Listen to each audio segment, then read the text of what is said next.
چمڑی جائے پر دمڑی نہ جائے۔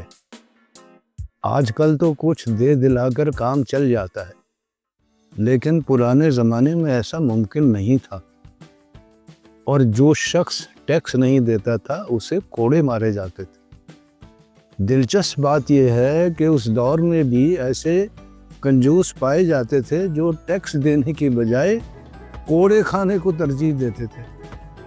یہ کمال کے کنجوس تھے جنہوں نے محاورے کی شکل میں تاریخ میں اپنا نام لکھوا لیا۔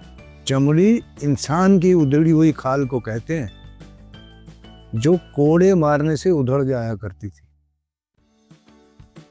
چمڑی اور چمڑے میں فرق یہ ہے کہ چمڑا جانور کی اتری ہوئی کھال کو کہا جاتا ہے جس سے جوتے وغیرہ بنائے جاتے ہیں۔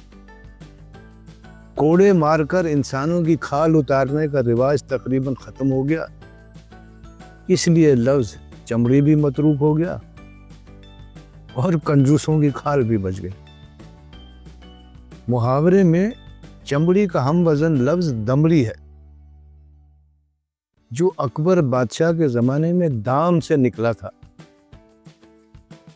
اور اس سکے کو کہا جاتا تھا جو اس زمانے میں رائج ہوا۔ اکبر بادشاہ کے وزیر خزانہ ٹوڈر مل تھے، جو اکبر کے 9 رتنوں میں شمار ہوتے تھے۔ وہ مرتے دم تک تقریباً 30 سال اکبر کے دربار سے وابستہ رہے۔ دام تانبے کا سکہ تھا جو روپے میں 40 ہوا کرتے تھے۔ روپیہ البتہ چاندی کا ہوا کرتا تھا۔ ایک دام میں 4 دمڑیاں ہوتی تھیں اور ایک دمڑی میں 10 کوڑیاں۔ کوڑی سے چھوٹا بھی ایک سکہ تھا، پھوٹی کوڑی، جو 3 مل کر ایک کوڑی کے برابر ہوتی تھی۔